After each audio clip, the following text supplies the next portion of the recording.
ассалому алайкум бинандаҳои гиромӣ, барномаи тилотии ахбор аст аз телевизиони Тоҷикистон. Дар студия бо шумо ҳамрази Абдулмаҷид.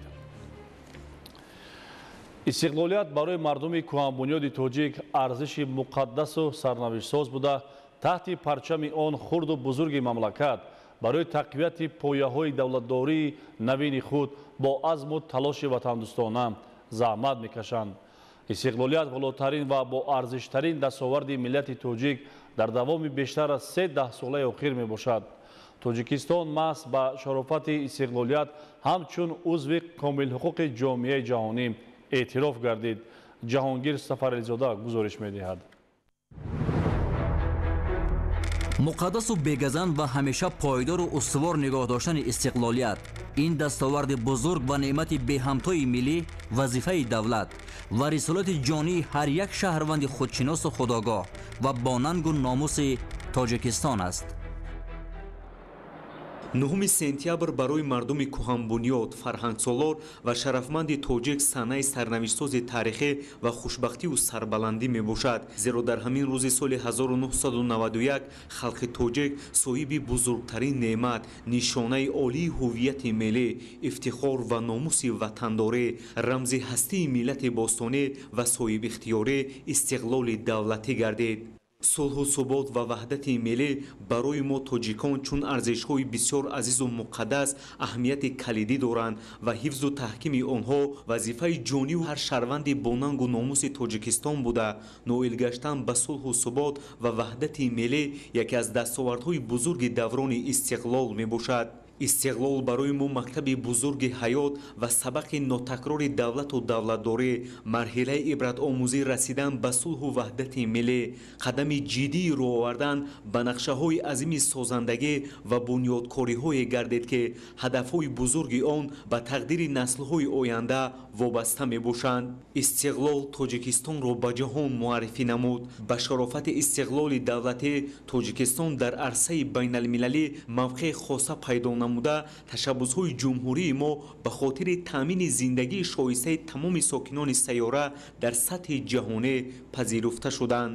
мардуми тоҷик имкон пайдо намуд ки ватани худро соҳибӣ, давлатдории миллиро барпо, суннату арзишҳои миллиамонро эҳё, ормонҳои деринаи халқро амалӣ ва зиндагии озодонаи мардумамонро ба роҳ монад. истиқлол волотарин ва пурарзиштарин дастоварди давлату миллати тоҷик буда, бо талошу заҳматҳои шабонарӯзии президенти ҷумҳурии Тоҷикистон муҳтарам Эмомалӣ Раҳмон барои давлат ва миллати тоҷик саодатовару нишотовар гардидааст. бо иқдоми пешвои миллат, президенти ҷумҳурии Тоҷикистон муҳтарам Эмомалӣ Раҳмон барои ҳар як оилаи мамлакат китоби тоҷикони Бобоҷон Ғафуров тақдим гардид. ҳадафи ин тадбир омӯзиши таърихи пурғановати миллати тоҷик буда, дар асоси он ҳисси баланди худшиносии миллӣ тақвият меёбад. барои насли имрӯзаи кишвар сарчашмаи дарки худшиносии миллӣ ва ифтихори ватандорӣ пеш аз ҳама фаъолият ва қаҳрамониҳои пешвои миллат, президенти ҷумҳурии Тоҷикистон муҳтарам Эмомалӣ Раҳмон ки баҳри рушду инкишофи Тоҷикистон ва саодатмандии насли имрӯзу фардои ватан талош менамоянд маҳсуб мешавад. бинобар ин муттаҳид будан дар атрофи сиёсати пешгирифтаи роҳбари давлат, ҳимояи арзишҳову фарҳанги волои миллӣ, ҳифзи истиқлоли давлатӣ ва таъмини суботу оромии ҷомеа вазифаи асосии ҳар шаҳрванди Тоҷикистон ба ҳисоб меравад.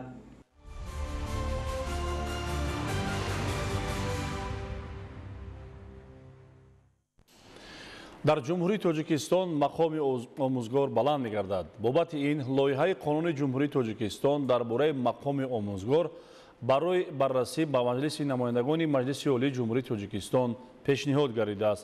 шарҳи ҳамкорони мо дар ин санаи 20 ки ҷумҳурии Тоҷикистон истиқлолияти худро ба даст овард, дар як давраи хеле вазнин истиқлолият ба даст овардем ва дар ҳамон рӯзҳо ҷумҳурии Тоҷикистон ба буҳрони ҳам иқтисодӣ, ҳам сиёсӣ ва ҳам иҷтимоӣ гирифтор шуда буд. аз ҳамин хотир дар ҷумҳурии Тоҷикистон ҳатто омӯзгорон маош намегирифтанд. این گفته‌ها شاید برای آنهایی که اکنون به ویه رسیدند و زاده سالهای صاحب اختیاری‌اند افسانه باشد، اما برای نسلی کلانسالتر و آگاه از این واقعه‌ها حقیقت زندگی است. درست است که امروز برای فرد علاقه مالی تاریخ است، تاریخی که رد نشونده است و چون آینه روشن. در سالهای اول صاحب استقلالی وضع مکتب و معارف در کشور و قدر و منزلت آموزگار و دستگیری آنها شکل و شیوه خاصه گرفت. چون رهبر دولت محترم امامعلی رحمان در سیاست خود رشد ساحه علم و معارف را از سمت‌های افضلیتناک عنوان کرد و برای پیشرفت آن تمام چاره‌های مشخص را روی دست گرفتند. در این زمینه قبول برنامه و استراتژی‌های رشد ساحه از سمت‌های دیگر بود که عملی شوی آنها مرحله به مرحله تامین گردید و امروز ساحه معارف در کشور به سابقه رشد دارد. سال تا سال بلند گردیدن معاش کارمندان ساحه، برخوردار شدن آموزگاران از امکانات‌های حکومتی کشور، تامین آنها با خانه‌های استقامتی و امثال به این از توجه خاصه رهبر دولت محترم امامعلی رحمان دانسته می شود. پیشوای معظم ملت پرزیدنت محترم ما محترم جناب عالی امامعلی رحمان بهر پیوسته بلند برداشتن مقام و منزلت آبروی آموزگاران از منبر بلند سخنرانی میکنند و در برابر آن همه ساله معاش آموزگاران از 30 تا 40% بلند شده است. ما از پیام 26 دکتر سال 2024 آگاه هستیم که از 1 سپتامبر سال 2025 یعنی از سال نو تحصیل معاش آموزگاران به اندازه 30% بلند کرده می شود. البته این یک همکاری به واسطه حکومت جمهوری تاجیکستان است. با نظر داشت این همه حکومت جمهوری تاجیکستان لایحه قانون جمهوری تاجیکستان درباره مقام آموزگار را برای بررسی به مجلس نمایندگان مجلس عالی جمهوری تاجیکستان پیشنهاد نمود که این یک قدم استوار در راه بلند برداشتن نفوذ آموزگار در جامعه دانسته می شود. یعنی این به آن معنی است که توجه بر رشد ساحه مکتب و معارف که اساس پیشرفت دولت دانسته می شود خیلی زیاد است و حکومت کشور پیوسته برای پیشرفت آن دست به کار است. در دوامی و دوران استقلالیت که ما به دست آوردیم سال از سال سطح زندگی آموزگاران در جمهوری بهتر و بهتر گردید و امروز ما اگر مقایسه کنیم نسبت به سال 1991 که سالهای اولی دوران صاحب استقلالی بود معاش آموزگاران نسبت به همان دوره زیاده از 60 مرتبه بالا رفته است. این البته به واسطه تحت راهبری و غمخواری پیشوای ملت محترم امامعلی رحمان است. دلیل دیگری احترام نسبت آموزگار و تربیت کننده نسل بشر در تاجیکستان این بخشیده شدن یک روز تقویمی است. یعنی گفتن ممکن است که آموزگار همچون تربیت کننده نسل بشر در کشور ما مقامی خاصه دارد و احترام به او مسئولیت بلند شهروندی را طلب می نماید.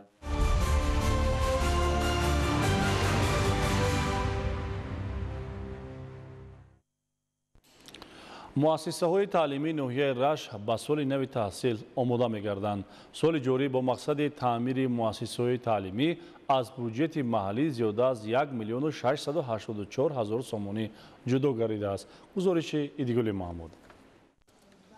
در سال نو تحصیل در 115 مؤسسه‌های تعلیمی ناحیه رشت 1576 صنفخانه و کابینet‌های فنی عمل می‌کند که در آنها 31199 نفر به تعلیم و تربیت فرا گرفته می‌شوند که 2175 نفر آن را خوانندگان صنف یکم تشکیل می‌دهند. از جمله در مؤسسه‌های تحصیلات میانه عمومی دهه دوآبه، تگآبه و ظریفی 37 صنفخانه و کابینet‌های فنی برای تحصیل 938 خواننده عمل می‌کند. تعمیر این صنفخانه‌های تعلیمی با قوه خود آموزگاران و کارمندان خواجگی در عرصه انجامیابی قرار دارد. در مؤسسه‌های تعلیمی حدود دهات به نام باقی رحیم‌زاده بیشتر بیناهای دو-آشانه تعلیمی سالهای آخر بنیاد شده. بعد تعمیر علاقه به قبول خوانندگان آماده می باشند.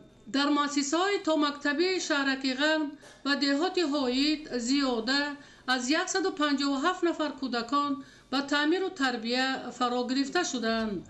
همزمان ساختمان و از نوسازی 11 بینای مؤسسه تا مکتبی در عرصه انجامیابی قرار داشته. ساختمان 10 بینای تعلیمی در دهات دوردست ادامه دارد. در مؤسسه‌های تعلیمی مبلغ‌گذاری اساساً سرکسی می باشد. این است که برای سری وقت تعمیر نمودن بیناهای تعلیمی صاحبکاران و والدان نیز کمک خود را می‌رسانند تا سیمخانه‌ها از تعمیر برآورده شوند. در مؤسسه‌های تعلیمی شهرک غرم جماعت دهاتی به نام نصرت‌الله معصوم و نودی با دستگیری مقامات محلی و صاحبکاران تعمیر سیمخانه‌ها، تالارهای ورزشی و دیگر انشاءات ساحه عملی شده. در این ردیف از حساب کارخانه‌های محلی خوانندگان با سر و لباس مکتبی تامین شده ایستادند.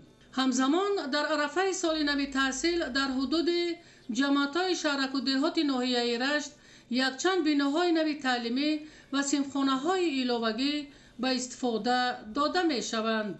ایدیگل محمود، دادرجان میرزازاده برای برنامه اخبار از ناحیه رشت.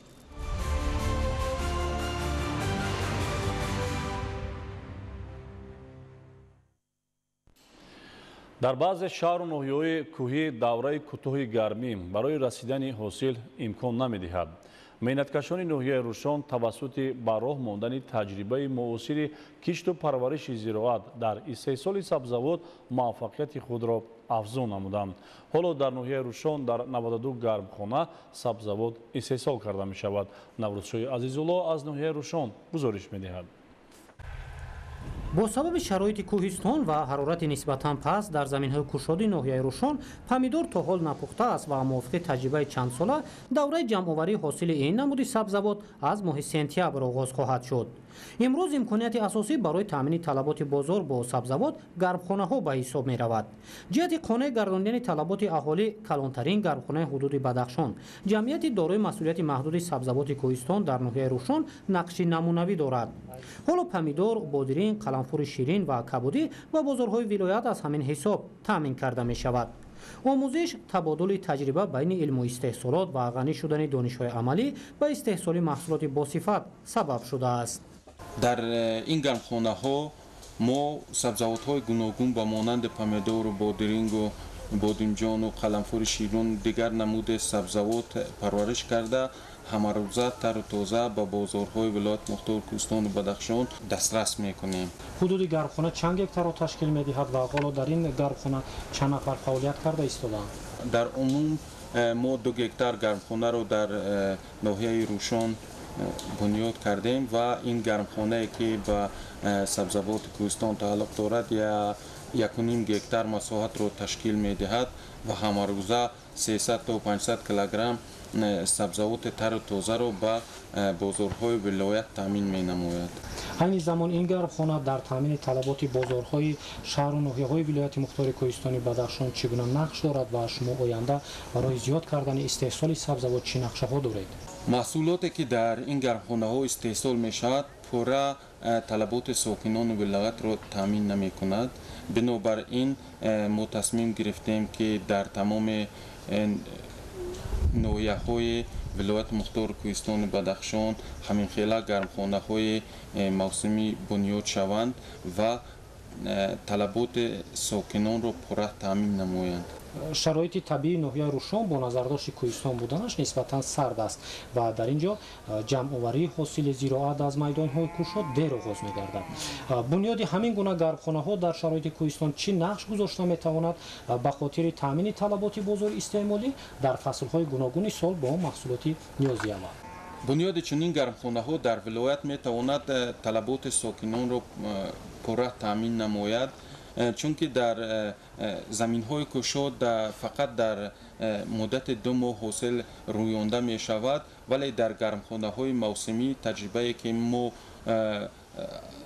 در 5 سال آخر به دست آورده ایم میتواند دهقانان میتوانند از گرمخانه تا 6 ماه حاصل رویانند. بنیاد همین گونه گرمخانه‌های زمانوی در شرایط کوهستان چی نازکی‌ها دارد و تا کدام اندازه ضرورت دارد؟ اقلیم ولایت مختار کوهستان و بدخشان نسبت دیگر ولایت‌ها و منطقه‌های جمهوریمان سرتر است. بنابراین دوره پرورش سبزیجات در خیلی کوتاه است. بنیاد این گرمخانه‌ها دوره پرورش سبزیجات را درازتر می‌کند و در مدت 5 تا 6 ماه حاصل رویانده می‌شود. تا سال 2020 در ناحیه روشن همگی 4 گرمخانه بود. حالا تعداد گرمخانه‌های خرد و کلان به 92 رسیده است. وسیع شدن امکانیت‌های استحصالی اگر از یک جانب به فراگیری شماره زیاد شهروندان به شغل دائمی مساعدت کرده باشد، از جانب دیگر این عامل تامین کننده بازارهای ولایت مختار کوهستان بدخشان با سبزوات تر و تازه است. حالا مهنتکشان توسط تکمیل دهی تجربه از یکدیگر تعداد گرمخانه‌های خرد و کلان را بیشتر می‌کنند. در زمین که شده نه پمیدور و نپخته سی بیرون زمین ده همون نه یک ماه شد قریب نه پمیدور و بادرینگو نه تمام شدن نه بازار بردیم نه دیگه در فروختیم وصلات گرمخانه در سوستر می شود. تا سال 2021 طلبات اهالی ناحیه روشن از حساب سبزوات دیگر شهر و ناحیه‌های کشور خانه گردانده میشد. دستگیری حکومت کشور جلب سرمایه و مهنت پیوسته امکان داد که ناحیه روشن از وارد کننده سبزوات به استحصال کننده محصولات جوابگو به معیارهای صادراتی تبدیل یابد. حالا از روی تجربه معاصر استحصالی، مساحت گرمخانه‌ها و استحصال سبزوات، ناحیه روشن در بدخشان نقش نمونوی دارد. علاوه بر فراهم شوی امکانیت، هوسمندی عائله‌ها و خواجگی‌های دهقانی، جهت تشکیل گرمخانه‌ها در زمین‌های نزد حولگی و کوشات زیاد شده است. تا سال 2020 میدان گرمخانه‌ها در ناحیه روشن همگی 10 ساتیخ بود. امروز باشد میدان عمومی گرمخانه‌ها در این ناحیه به 3 گکتار برابر شده است که این ثابتگری مطابق گردانی شرایط طبیعتی کوهستان برای استحصال محصولات کشاورزی در 4 فصل سال، رشد ساحه و زمینه‌گذاری به تامین امنیت غذایی عنوان می‌شود. نوروزشاه عزیزالله، اسکندر سعید، صدرالدین ابراهیم، روشن اخبار.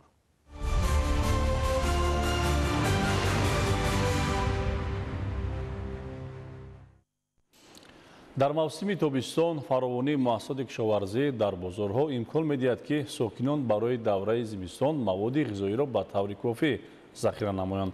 معلومات بیشتر در گزارش حکمت الله نظرزاده.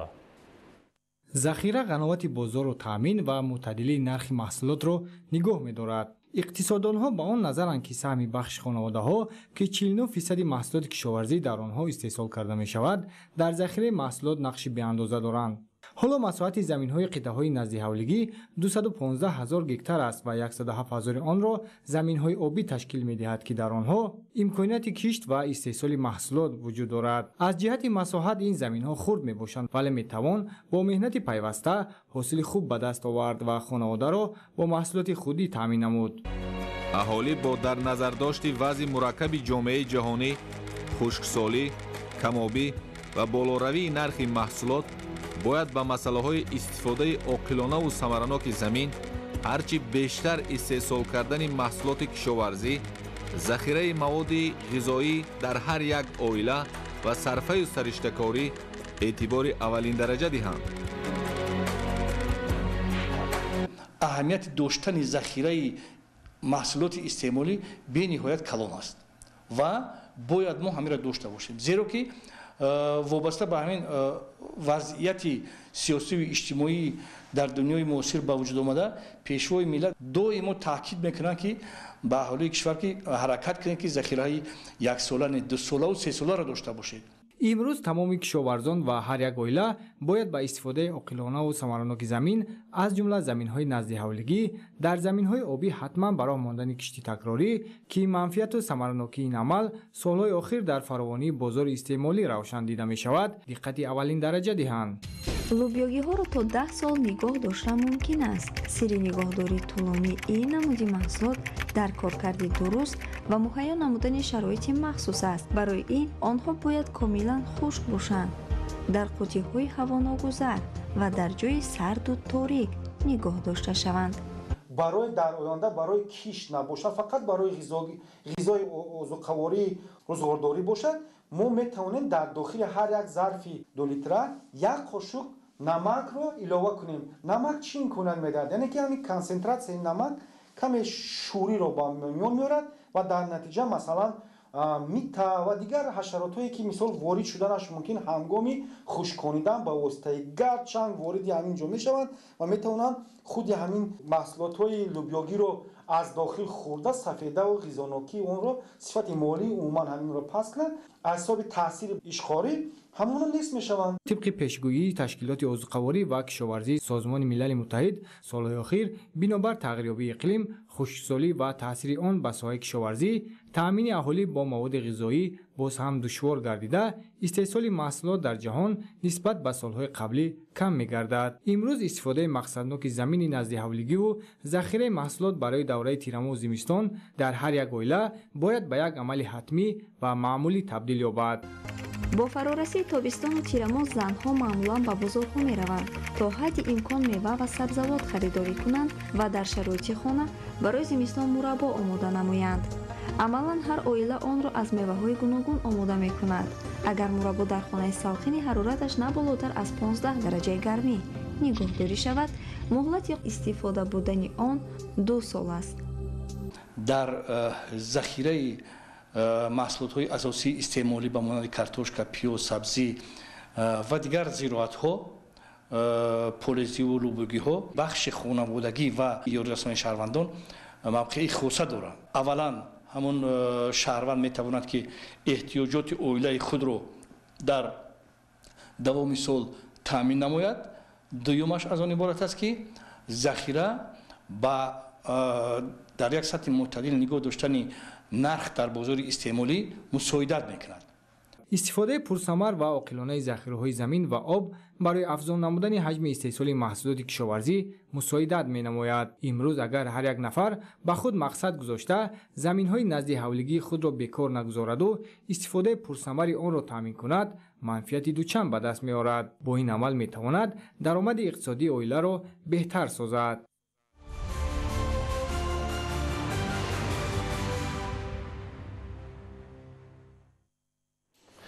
بینندگان گرامی، این بود برنامه اطلاعاتی اخبار. برنامه‌های دیگر تلویزیون تاجیکستان ادامه دارد. با ما بمانید.